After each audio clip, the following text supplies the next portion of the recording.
What's up, everyone? Welcome back to Switchcraft, and today we're going to talk about the Wall Street Journal article that featured Nintendo and talked about how the Nintendo essentially plans to have the Switch last 5 to 7 years.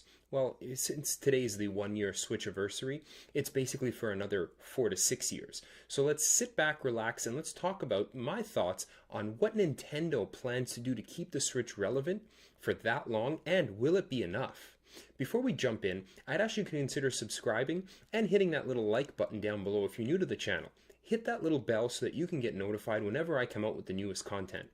Now that that's out of the way, let's talk about Nintendo's plans to try and keep the Switch relevant for the next 4 to 6 years without coming out with a Switch 2.0, without coming out with a Switch Mini, without coming out with a Switch XL, and essentially making the hardware that's arguably underpowered already relative to the other consoles last for another 4 to 6 years.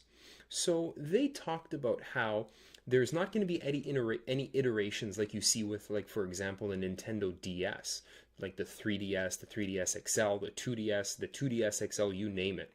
Those things are not going to come from Nintendo for the Switch. Instead, they're going to be focusing on what they claim are peripherals to make the Switch relevant for that long. Now, what exactly does that mean? Well, some people have come out and said that what they could be doing is creating an external GPU. This will free up some processing power and allow the Switch to last a little bit longer and play higher performance games.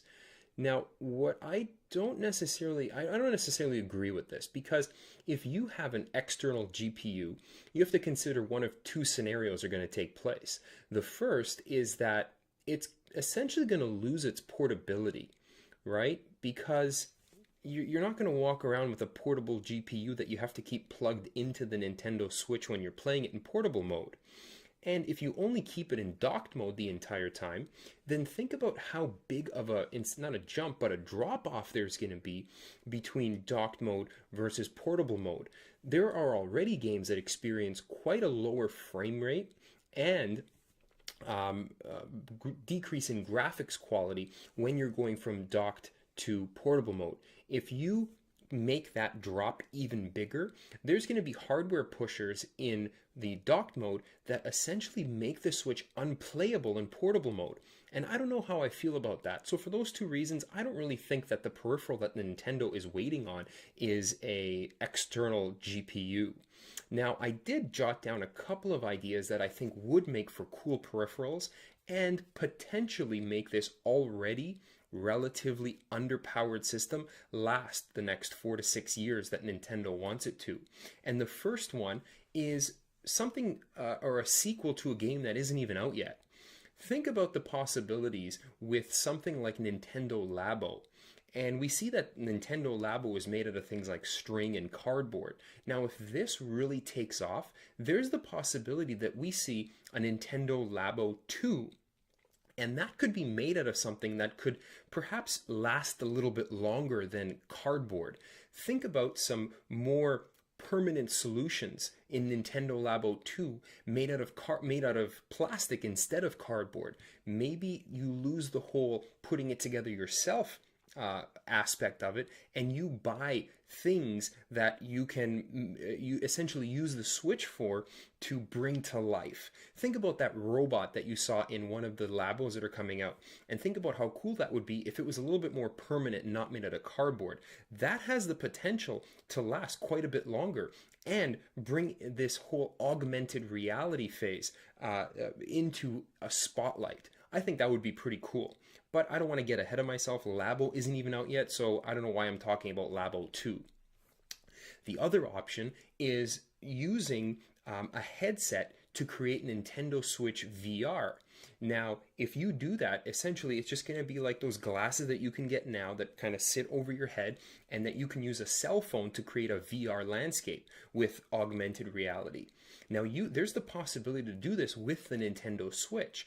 Obviously, it's going to be difficult to have AAA titles that are already pushing the system to its limits and run in this mode, but there's absolutely the possibility, if you're looking to extend the lifespan, to have a headset and create a Nintendo Switch VR experience. I think that would be extremely cool.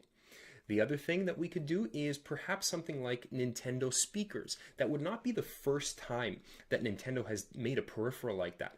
I know that I got speakers that sat to the outside of my lime green Game Boy Color, and they kind of plugged into the side port here. And essentially what you do is there's just little speakers that sit on the outside and you can play it loud. So that would be something that you can consider for the Nintendo Switch moving forward, especially if some of the rumors are true and the new Switch firmware update gets things like YouTube on your Nintendo. I think that the ability to have speakers and play it louder would only benefit the system. Now, related to that, and my last idea for peripherals that you could see from the Nintendo Switch to extend its lifespan would be to create new Joy-Cons. Now, we've already seen a bunch of Joy-Cons come in a whole range of colors, but where I think that Nintendo has some opportunity is to create some Joy-Cons that perhaps have different button configurations. We've seen a couple of renderings and a couple of ideas creating the Joy-Cons into a GameCube controller, essentially. And think about all of the technology that's already packed into those things. If you were to, say, create an N64 or a GameCube or almost like a Wii U, well, that's very similar, but different controller button configurations, and perhaps even increase the technology that's in them. What if your Joy-Cons had little speakers in them? That'd be pretty sweet. And I think that that might be the other way that Nintendo could possibly use peripherals to extend the life of the Nintendo Switch, at least until maybe Bluetooth 5.0 comes out and you can, over Bluetooth, borrow processing power. But I mean, that's just crazy. But there's my ideas for peripherals that could extend the life of the Nintendo Switch. Let me know down below in the comments what you think possible peripherals could be. Let me know if you think that any of the peripherals that I mentioned are genius, first of all, and I should get them patented, or they're absolutely crazy. That's it for today. Those are my thoughts. Switchcraft out.